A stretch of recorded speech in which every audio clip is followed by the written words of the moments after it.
Está marcada para terça-feira a sessão da Comissão de Constituição e Justiça para a votação do projeto de lei do Senado que altera o Código de Processo Penal e disciplina a prisão após a condenação em segunda instância. Esse projeto é de autoria do senador gaúcho Lazer Martins, com quem nós vamos conversar agora. Senador Lazer, boa tarde. Obrigado por atender o convite da TV Novo Tempo. Muito bem, Daniel Nunes. Muito prazer em estar falando para a rede Novo Tempo de Comunicação.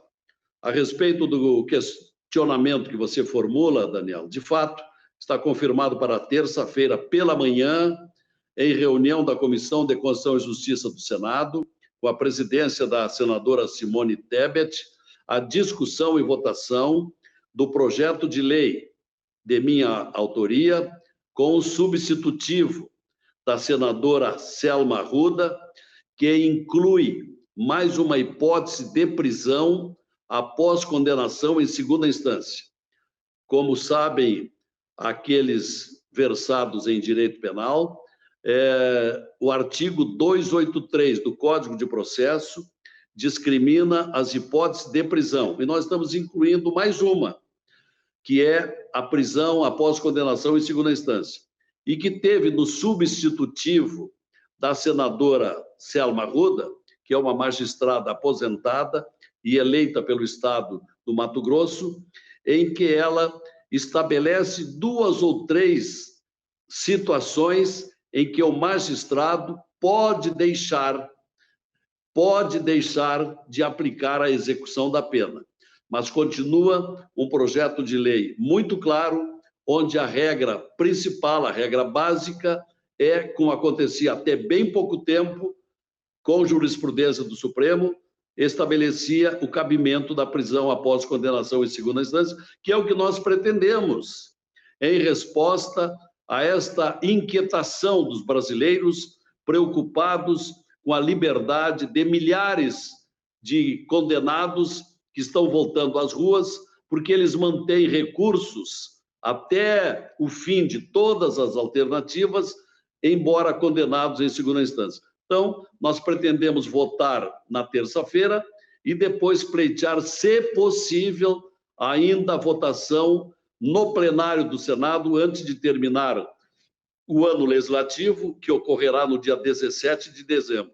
Se não der, fica para o ano que vem a votação no plenário. Mas nós temos muita esperança, embora seja processo terminativo. Mas como já estamos sabendo que haverá gente recorrendo, e quando houver recurso, aí tem que ir para o plenário, nós já atenderíamos esta alternativa do plenário ainda este ano. E depois ficará para o ano que vem a discussão e votação na Câmara dos Deputados. Mas, pelo menos, o Senado Federal, que tem 45 assinaturas, isto é, mais da metade dos 81 senadores, subscrevendo esta alternativa, restabelecendo essa alternativa da prisão após segunda instância. Senador, a Câmara discute paralelamente a prisão em segunda instância. Então, eu lhe pergunto, que tipo de acordo precisaria ser fechado para que um projeto que trata deste mesmo tema seja finalmente aprovado pelo Congresso? Quer dizer, esse projeto que está tramitando no Senado, ele pode ir posteriormente à Câmara e passar por lá? Pode haver um encontro entre ambos? O que pode ocorrer para que o Senado finalmente aprove a prisão em segunda instância? Uma medida não impede a outra. Nós somos inteiramente favoráveis no Senado ao concurso desta proposta de emenda constitucional que está lá na Câmara, inclusive já votada na Comissão de Constituição e Justiça. E nós levarmos adiante o projeto de lei 166, porque essa concomitância é possível. Uma não elide com a outra. Pode andar lá e pode andar aqui. E depois, as duas podem ser aprovadas e uma vai reforçar a outra.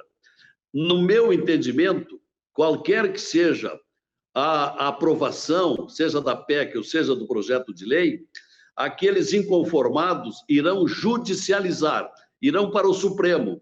E aí lá o Supremo vai decidir. Mas como ouvimos há poucos dias de público, o presidente do Supremo, Dias Toffoli, de que ele não vê ofensa à cláusula pétrea, que nem é cláusula pétrea essa questão, e que o Congresso tem o poder, tem a faculdade de alterar o Código de Processo Penal, nós estamos esperançosos de que, indo para o Supremo, ele vai votar a nosso favor, porque esse é o pensamento dele. E aí aquele 6-5 do infame julgamento no Supremo há semanas atrás, ele será invertido. Aquele 6-5 de lá passará a ser o 6-5 pela prisão em segunda instância. Um assunto que dominou especialmente as redes sociais nestes últimos anos, né, foram os pedidos de impeachment de ministros do STF, o que na prática nunca veio a ocorrer, não é? Os pedidos foram todos engavetados, no fim das contas. O senhor tem definido ou tem defendido algumas mudanças na Suprema Corte. Quais são essas suas principais propostas? Daniel, desde que cheguei aqui no Senado, em 2015, foi o meu primeiro projeto dos 71 que eu tenho em andamento. Esse primeiro se trata de uma PEC também, de uma proposta de emenda constitucional que leva o número 35/2015, propondo a mudança da sistemática de indicação dos ministros do Supremo. Não mais o presidente da República, que normalmente leva em conta para indicar a sua posição ideológica, política, partidária, e por isso acaba tornando um Supremo sem a mais completa legitimidade e isenção, como tem acontecido. Basta examinar os posicionamentos de alguns dos ministros. Então, eu proponho que uma comissão de juristas, Supremo Tribunal Federal, Procuradoria-Geral da República, Ordem dos Advogados do Brasil, eles formem uma lista tríplice de juristas de notável saber jurídico, de conduta inabalável, ilibada e grande experiência na área do direito, eles indicam uma lista tríplice desses juristas. E aí esta lista tríplice, aí sim, vai para o presidente da República, que tira o nome e manda para a sabatina do Senado. E o outro item importante da minha PEC 35 é de que se acabe com a vitaliciedade. O Toffoli, por exemplo, vai ficar 34 anos no Supremo. Poderá até ser presidente de novo daqui a alguns anos. A minha proposta é acabar com o poder vitalício e estabelecer o prazo de 10 anos. Isto é indicado, cumpre 10 anos no Supremo, oxigena a jurisprudência e aí vai embora e entra outro. Como é que o senhor percebe a possibilidade de aprovação dessas suas propostas? Olha, Daniel, com muita esperança e otimismo. Com relação à prisão em segunda instância, no Senado, eu hoje tenho certeza de que passa. Agora, não sei o que vai acontecer na Câmara. E com relação às alterações do sistema de indicação do Supremo, eu acho que haverá gente apresentando emendas, tem alguns que não querem mudar a sistemática, aí vai ser uma matéria mais controversa, mas eu espero que alguma coisa a gente mude. No mínimo, o fim da vitaliciedade, para que novos ministros tenham oportunidade. Mas aguardemos os acontecimentos para a primeira metade do ano que vem. Perfeito. Nós conversamos aqui na TV Novo Tempo, no NT Sul, com o senador gaúcho Lazier Martins, tratando um pouquinho sobre a proposta de prisão em segunda instância, que tramita no Senado, também tem discussões na Câmara e também sobre mudanças nas indicações para os ministros do Supremo Tribunal Federal. Senador Lazier, obrigado pelo tempo aqui cedido à TV Novo Tempo.